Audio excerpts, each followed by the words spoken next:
Good evening viewers, চলে এসেছি আমার শখের ছাদ বাগানে। আশা করি সকলে ভালো আছেন, আমিও ভালো আছি।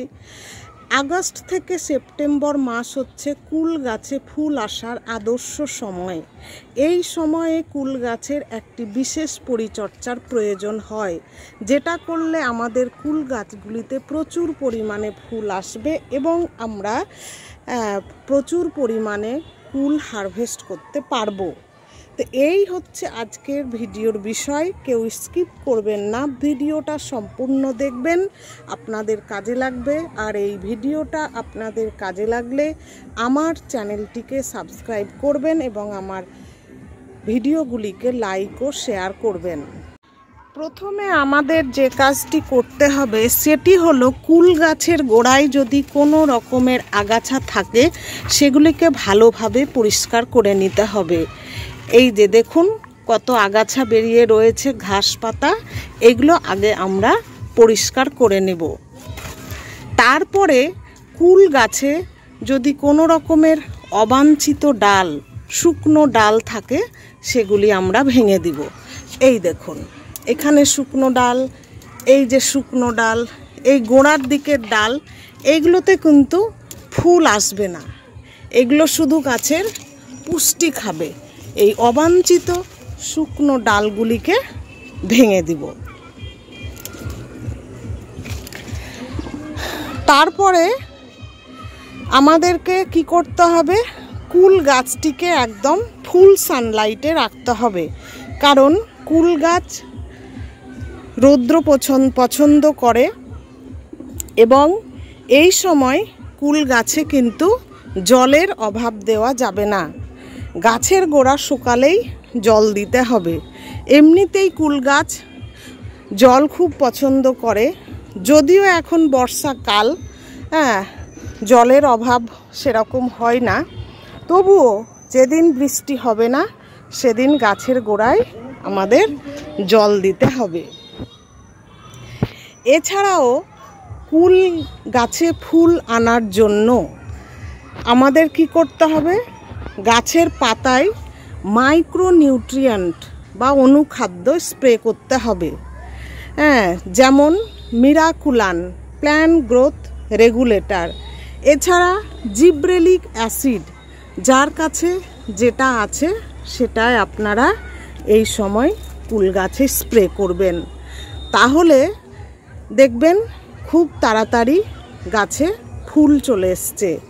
ফুল আসার আগে একবার, যখন ফুল আসবে তখন একবার, এবং ফুল থেকে যখন গুটি ধরবে এবং গুটিগুলো ছোট ছোট মটর দানার মতো হবে তখন আমরা কি করব, আর একবার এই জিব্রেলিক অ্যাসিড বা মিরাকুলান কুল গাছে স্প্রে করে দিব।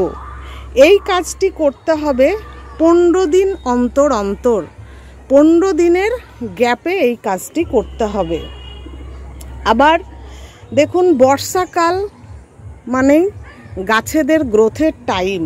এই সময় গাছরা প্রচুর খাবার পায় বৃষ্টির জল থেকে এবং এর ফলে প্রত্যেকটা গাছপালা সবুজ সতেজ এবং প্রচুর পরিমাণে ডালপালা ছাড়তে থাকে।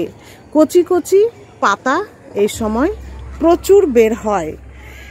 আর গাছে যখন কচি পাতা বের হয় তখন কিন্তু নানা রকম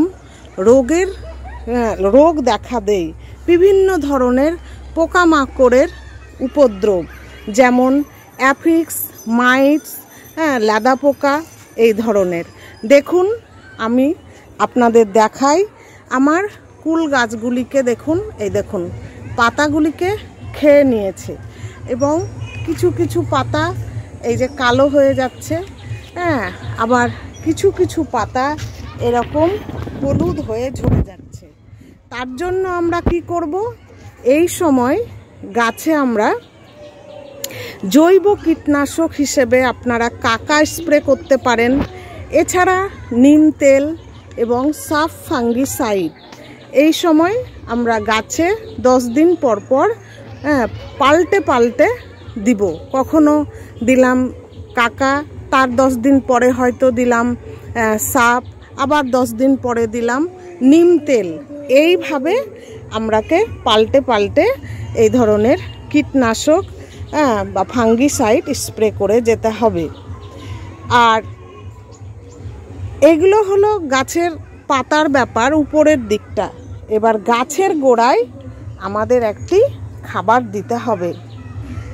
আর লিকুইড হিসেবে আমরা এই সময় কলার খোসা ভেজানো জল বা সর্ষের খোল পচানো জল একদম পাতলা করে 15 দিন পর পর দিয়ে যাব। গাছের গোড়ায় কি খাবার দেব আপনারা জানেন।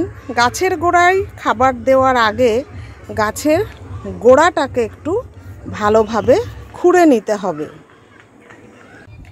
এই দেখুন আমি গাছের গোড়াটাকে খুঁড়ে নিচ্ছি। এই যে একদম হালকা হাতে খুঁড়তে হবে, জোরে নয়। অল্প কিছুটা মাটি এখান থেকে তুলে নিব, তারপরে আমি খাবার দিয়ে এই মাটিগুলো দিয়েই কিন্তু আবার আমি গাছটাকে মানে গোড়াটাকে ঢেকে দেব।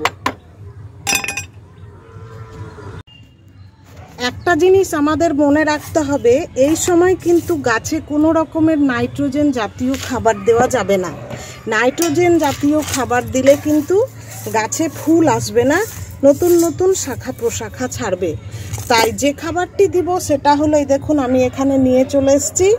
এখানে রয়েছে 1 মুঠো হাড় গুঁড়ো, 1 মুঠো শিংকুচি, 1 মুঠো নিমখোল এবং তার সাথে রয়েছে 1 চামচ এপসম সল্ট। এটাকে ভালো করে মিশিয়ে আমি গাছের গোড়ার চারি সাইডে দিয়ে দিব। এই সময় কিন্তু কোনো ধরনের কম্পোস্ট দিবেন না। আর রাসায়নিক সার হিসেবে আপনারা যদি দিতে চান তাহলে এখানে MOP লাল পটাশ বা SOP সাদা পটাশ দিবেন। আমি এটা দিলাম না, কারণ আমার কাছে কলার খোসা ভেজানো জল আছে, সেই জলটাই আমি এই গাছের গোড়ায় দিব। এরপর এই খাবারগুলোকে আমি এই যে গাছে আবার যে মাটি ছিল আমার, সেই মাটিগুলো দিয়ে ঢেকে দিলাম। এই মাটিগুলো কদিন মানে 2 মাস আগেই আমি দিয়েছি, নতুন মাটি, তাই আর আমি মাটি চেঞ্জ করলাম না। আপনাদের যদি অনেক পুরনো মাটি হয়ে থাকে তাহলে আপনারা চেঞ্জ করবেন। এইভাবে খাবারগুলোকে আমি মাটি দিয়ে ঢেকে দিলাম। এইবার গাছের গোড়ায় যে পর্যাপ্ত পরিমাণে জল দিয়ে দিব, একদম টপ ভর্তি করে জলটা দিয়ে দিলাম। তো এই পরিচর্যাটা কিন্তু আগস্ট মাসে আমাদের করতেই হবে। যদি এই পরিচর্যাটা আমরা আগস্ট মাসে করতে পারি, যারা কুল গাছ ছাদ বাগানে, ব্যালকনি বাগানে, মাঠে চাষ করছি, তাহলে আশা রাখি আগামীতে প্রচুর পরিমাণে ফুল আসবে এবং সেখান থেকে আমরা অনেক অনেক কুল হারভেস্ট করতে পারবো। ভিডিওটা আপনাদের কেমন লেগেছে কমেন্টের মাধ্যমে অবশ্যই জানাবেন। ধন্যবাদ।